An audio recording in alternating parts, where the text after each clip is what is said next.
Mr. Galanida, you were a former, bago ka naging mayor, naging DepEd superintendent ka, am I correct? Yes, sir. So, in fact, you're a doctor of education, am I correct? Yes, sir. Hindi, pero itong pagkasal sa mga bata at saka sa pilitang pagpakasal at itong pagbabawal na mag-aral sila, pinipigilan mag-aral, that I cannot forgive. Whoever do that, for me, it's ito pagdating sa edukasyon ng mga bata, wala kang pakialam, hindi mo alam at wala kang pakialam. Ang alam ko po ang kahirapan na kahirapan na magpunta, magpaaral kasi po sa terrain ng aming lugar. Hindi, itatanong kita, hindi niyo binabawalan. Hindi po. Kusang ayaw ng mga bata mag-aral? Sa alam ko po, hindi po yung sa alam ko lang po hindi. Sa alam? Ano? Sa alam mo, hindi. Kasi yung lang ang nakita ko po na wala namang policy ng board na bawalan ang mga bata. Ay, you're telling half truth and half lies, ha? Klaruhin kita. Klaruhin natin ito. Kasi kayo ang policy making body dyan sa kapihan. For the record.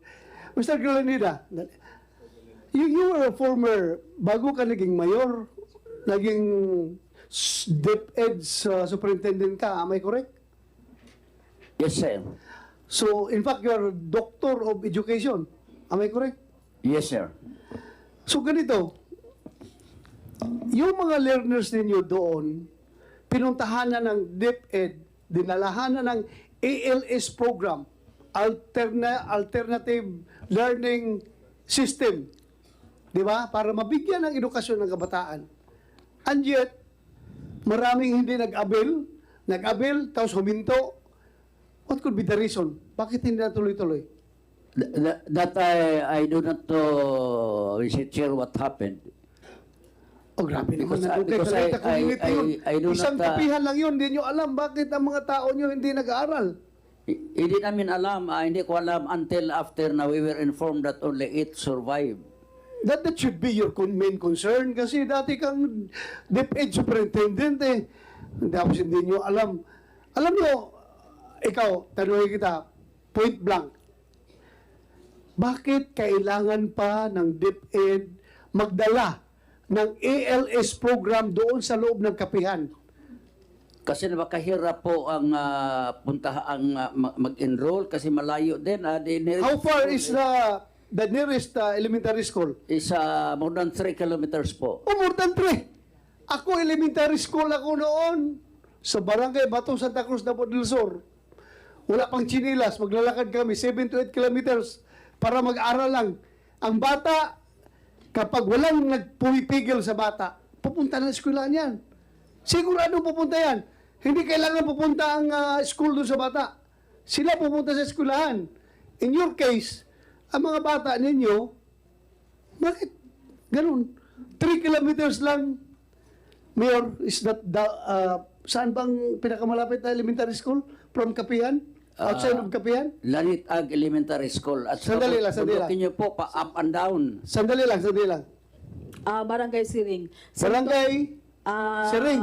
Barangay Siring. That is 3 kilometers from Kapihan. Siguro, mga 3 kilometers. Tapos, ang high school, saan ang pinakamalapit na high school? Yung pinakamalapit na high school, yung sa Atuyay. Ha? Atuyay. How far? Atuyay. From Kapihan? Siguro mga 4 kilometers. O di, malapit lang. Elementary, 3. Senator. High school, Senator. 4. Ang vice mayor namin, kapatid ng superintendent, siya din yung dati yung district supervisor. Sige, Vice Mayor, go ahead. You have the floor. A pleasant morning to the honorable body of the Philippine Senate. Good afternoon, Chairs, Senator Ronald Batu and Senator Risa Hontiveros, Senator Frances and Tolentino. We have embarked on a long journey from our hometown to this magnificent hall of Senate to seek for remedy and or redress of certain grievances of some of our beloved constituents. Now being elected, we I and the mayor and the rest of the municipal officials, being elected and appointed officials of the LGU, who are judged as the stewards of the people's well-being and safety, we certainly do not have the liberty to turn a blind eye to these matters. Gusto ko lang patutuhanan yung sinabi ni Raisa Goma, one of the witnesses, and gusto ko rin pabubulaanan yung sinabi ni Jering Skilayo kanina na free labas-pasok ang mga kabataan doon sa Kapihan because Kapihan is really restricted with 3 gates, no, before you can get inside the area. So, I was the former Public Schools District Supervisor of Socorro East District, and we have gathered data, exact data. February 11, 2019, there were 847 school-age students have dropped from the rules from kindergarten to high school due to their massive exodus to Kapihan. 42 elementary teachers, 43 secondary teachers from Socorro East and West districts who were SBSI members have started incurring absences without notice to their heads and the division office. June, July 2019, 33 elementary teachers and 36 secondary teachers from Socorro East and West districts have submitted resignation letters, while 8 elementary and 8 secondary teachers were AWOL and were dropped from the rules. So hindi totoo yung sinabi ni Jering Skilayo na nakapag-aral ang mga kabataan doon. 847 kindergarten pupils and students, high school students, na hindi na talaga nila pinaaral for more than 4 years.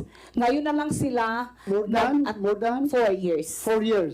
From their transfer to Kapihan. So, maraming ginagawa ang DepEd para maresolba ang isyong ito. In fact, yung aming superintendent, ilang times na nagbisita doon sa amin, including the regional director, DepEd regional director, asik na ron si Bringas. Doon sila, pinuntahan talaga nila doon para ma-investigate, para hikayatin silang bumalik sa school, including yung nag-awol at nag-resign na mga teachers. Pero wala talaga, to no avail. To no Wala avail. talagang pinakinggan nila lahat. Yes, go ahead, Senator Tolentino. Thank you, ma'am. Thank you. Thank you. Senator Tolentino. In the interest of fairness, tinitingnan ko yung mga lumang pictures dito, yung nagpasyal tayo sa, anong school yung pinuntahan ko doon? Socorro National High School. Socorro National High Ang mga 1,600 enrollees, including senior high school.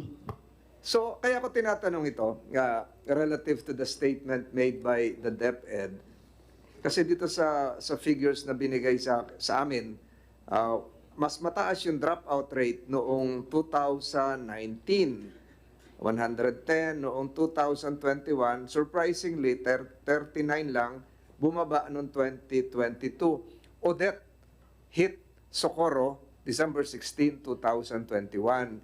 Dinala niyo po ako doon sa high school, yung pataas tayo, yung wasak-wasak yung di ba? Kasama ko kayo, wasak-wasak yung taas. So, hindi kaya, in the interest of fairness, hindi kaya tumaas yung mga dropout rate dahil nasira na yung mga school doon sa taas yung pinuntahan natin. Hindi yan? Talagang itong Kapihan ang dahilan? Hindi, 20... Yeah, you answer, Mayor. Vice Mayor. 2019 pa lang yun. Yung pumunta sila sa Kapihan. Opo, pero... Wala pa yung 2021 na yung Odette. 2021 si Odette, December 16. Nagpunta naman ako 2022 after Odette, March 2022. Pero noong 2022, konti na lang yung nag-drop out, 25 na kasi nag-drop out na noong 2019. Ganun po ba? Massive. Massive yung dropout, Senator. Ayun, because I have Yung mga figures. naiwan na lang yun, yung naiwan na lang yung nakita mo doon ng mga estudyante. Pero masaya At yung hindi yun pagdun, mga ma'am, membro nila. Masasaya yung naiwan, pati yung Oo, mga wala teachers namang- natin doon. Wala namang masaya naman yung mga kabataan Yes. talaga. Pinahinto lang nila. Yes, that's why I mentioned a while ago that they took advantage of the good-naturedness and hospitality of the character of the people of Socorro. Well, nakita ko nga po yon. And I can still vividly remember that visit, yung hagdan-hagdan, and then meron tayong bahay doon sa gitna. Green, yung mga teachers naka-green. Ayun, salamat din doon sa natikmang kong pagkain nyo, masarap. Thank you, You're Senator most Constantino. welcome always, Senator. Balik ako kay Mr. Galanida. Mr. Galanida. Yes, Mr. Chair. Yung ibang issues, no? Pwede natin yan mapag-uusapan, pwedeng totoo, pwede hindi. Pero itong pagkasal sa mga bata, at saka pilitang pagpakasal, at itong pagbabawal na mag-aral sila, pinipigilan mag-aral, that I cannot forgive. Whoever do that, for me, it's unforgivable. Kaya, once and for all, tanungin talaga kita. Binabawalan ba niyo mga bata na pumasok sa eskwelahan o hindi? Wala po akong alam diyan po kasi ako po ay sa 21, Vice Presidente lang. Halili lang ako kung nandoon ng Presidente at saka yung mga parisis namin. So, sino ang Meron sino ang kaming board. nagbabawal pala? Hindi ikaw. Hindi po. O, sino ang nagbabawal? Ano po? Sino ang nagbabawal?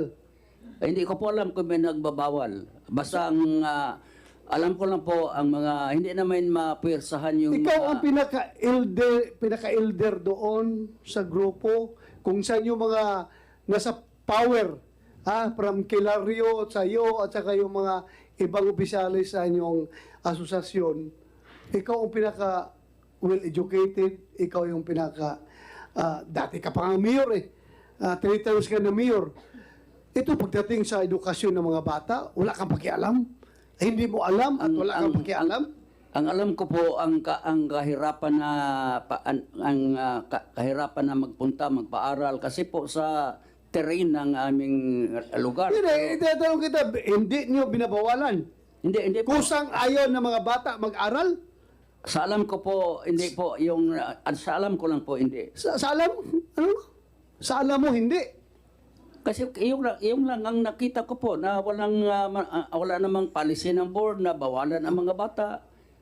Ay, you're telling half truth and half lies, ha? Klaruhin kita. Klaruhin natin ito. Kasi kayo ang policy making body dyan sa kapihan. Tanong ko kung talaga bang pinipigilan yung mag-aral ng mga bata o hindi. Hindi po, our records will show kung anong pinag-usapan na O bakit walang bata development nag-aral? Sige nga, explain to me. Sa It mga- is a natural nature ng bata yan na maghanap ng pag-aaral. Kaya nga yung mga bata dito na lumayas dahil lalaki daw sila na walang pinag-aralan. So yun ang nangyari. Tapos sa inyo, wala nag-aral. Yan ay mga parents doon sa loob, may mga parents. I don't believe na itong mga parents na ito ay ayaw nila pagpaaralin yung mga anak nila. At ikaw mismo, I don't believe na ikaw, dati kang mayor, dati kang DepEd superintendent, na ayaw mong paaralin ng mga bata. But how come? How come? How can we explain it to the whole world? Bakit ang mga bata doon ay hindi nag-aaral? Ngayon, you want us to believe that dahil sa kahirapan ng kalsada, which is 3 or 4 kilometers, na babagtasin or lalakarin, kaya hindi papasok mga bata. I don't buy your explanation. I don't buy your explanation. Mr. Chair, please. Yes, go ahead. Meron namang parent po dito. Pwede po sila mismo magkuhan bakit hindi pinaaral nila o hindi nakaaral. Meron namang kaming kasama dito na isang parent, si Fibeline Cubillanes po. Pwede pa po payagan makapagsalita para siya po mismo ang mag-express ng kanyang kung anong tagla ang totoo. Ikaw, parents ka mismo eh. Parents ka mismo. May mga anak, may mga apo ka pa doon, di ba? Opo, yung Oh. mga anak ko po ay tapos na po nag-aral. At, Bago kasi wala pang kapihan noon. wala pa. Wala pa. Po. At Oh. may nag-continue naman po through online. Sige nga, sino yung parent na gusto mong magsalita? Yes, alika dito para magbigay linaw ka. Bakit yung mga anak mo hindi nag-aaral? Mr. Chair. Before that, you want to say something, Senator? Yes, Risa? salamat kayo, Yeah. Mr. Chair. Bago yung isang importante sanang follow-up question ko sa DSWD, follow-up lang kay Mr. Galanida. Sir, di ba narinig niyo po yung presentation ni Attorney Dano? Yung mahaba, mabigat, detalyadong schedule ng iba't ibang levels ng Soldiers of God. Simula po madaling araw hanggang halos hating gabi. Narinig po niyo yung presentation iyon? Yes po, narinig ko po. Opo. So hindi po kaya logical sa pagtanaw namin na kaya pinagbabawal yung mga estudyante mag-aral dahil ang dami na nilang ibang gawain dun sa mula agila hanggang fetus, mula 2 a.m. hanggang halos gabi na. So, hindi kaya ang nangyayari ay pinatigil niyong mag-aral yung mga bata dahil gusto niyo silang i-recruit dyan sa Soldiers of God. Nagugulat po ako yung presentation na yan kasi ang marami namang mga activities doon. Ang alam ko lang po ay yung sinasabing Salonera Training Camp. Kasi nag-training kami po para sa cultural presentation. Because Sir, we believe, especially during the COVID years, na yung hindi makapag-aral formally, makapag-aral sila informal or non-formal through cultural development. Yan po. Sir, yung maaring may ilan kayong mga cultural activities doon, pero kahit po yung photo na ipinakita ni Chair, na sabi nung una ni attorney ay cultural event, ay lumabas na flag ceremony. At bakit po kayo magugulat doon sa presentation? Mismong yung mga nagtestigo mula sa Agila, mula sa Agnos, yung isang kababaihan din dito, may marka sa kamay ng mga miyembro ng Soldiers of God. At sabi nila pati yung ilang matatapang na mga bata sa fetus, 7 to 8 years old, ay may ganung marka. Kumbaga, nasa sariling katawan ng pruweba ng pagde-deploy nila dyan sa iba't ibang level ng Soldiers of God. Para busy sila at pagod, sabi ni na Mayor yata kanina, mula madaling araw hanggang gabi. So paano nga po talaga sila mag-aaral niyan? Tinetrain po sila bilang Soldiers of God. Hindi naman po. Overloaded yung schedule ng mga bata. Kung yun ang totoo, yung presentation na yun, overloaded. Hindi na, kaya sabi ko po, nagulat po ako kung saan siya nagkukuha doon. Huwag ka magulat kasi sabi man ito ng mga bata na na-rescue. Pero, Hindi man yan gawa nila, hindi man yan imbento nila. Nanggagaling doon sa mga bata na nagsasabi kanina. Doon galing sa kanila. Tapos ikaw ngayon, nagulat ka na may ganyan pala schedule. So, sinong gumagawa ng schedule kung nagulat ka? Sinong gumagawa niyan? Kasi wala kaming schedule ng ganun kaiktik schedule. Ang Mr. kuna Chair. namin yung... Sir, excuse yes. me po, sorry, Mr. Chair. Okay na, I mean, ang hirap po talagang ang daming mga pagtetestigo, may presentation na napakadetalyado, tapos sasabihin lamang po na hindi totoo. Kaya nga sinight po kayong apat in contempt kanina ng komite. Just one follow-up question, Yes, Mr. Chair, yes. sa DSWD. Dahil po sabi po ni na Asek Dumlao, kulang pa ang panahon ngayon para makumpleto yung pagpoproseso. Pero saan po magsistay yung mga bata? Yun po yung concern kong yun at tanong sa DSWD. Saan po sila magsistay hanggang matapos yung prosesong yun? Yes, Mr. Chair. Mr. Chair, batay po doon sa aming pag-uusap ng mga bata, sila kasama po nila ang kanilang mga magulang. Sila po ay may tinitirhan dito na hotel na malapit lang po dito sa Senate. And pagkatapos po dito, kasama rin po nila yung mga magulang nila sa lugar po na nabanggit. So, and then pagkatapos po, paano po makukumpleto ng DSWD yung social preparation sa kanila? Well, Mr. Chair, Madam Senator, ongoing naman po yung isinasagawa na social preparation. Kabilang na po dyan yung mga activities na isinasagawa. At sana po, bago matapos ang araw na ito, ay matapos din po yung isinasagawang pagpoproseso sa kanila. Maraming salamat po. Salamat din, ASEC. Sana nga po na kahit lampas nitong hearing, kung kailan man isususpend ni Chair, sana nga sa loob nitong maghapong ito ay makumpleto yung proseso. On behalf of the Chair, si Ma'am Regino Yeah. May ng we Commission on Human recognize, Your Rights. Honor? Yes, ma'am. Yes. Good afternoon, Your Honors. Good afternoon.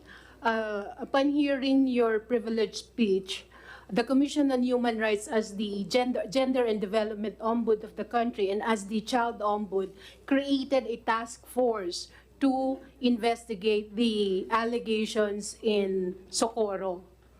So what we did was, there was a 5-member team deployed in Socorro. And based on our independent investigation, I should say, we can confirm some of the allegations here. Based on the initial investigation, we conducted many interviews because the task force was there, I think, for 5 days. And we have our report here, Madam Senator, regarding the investigation that we conducted. And on that investigation, we found out initially, based on the interviews with the children, there was forced marriage. There was also denial, or because we are looking into the human rights dimension of this case. There was a violation of the right to education, access to education, and likewise, there's a violation on the freedom of movement of these people. We also we will submit, Your Honor, our initial investigation report because it is actually based on many violations. Salamat Thank tayo, you, Mr. thank Chair. you. Thank you, ma'am, for that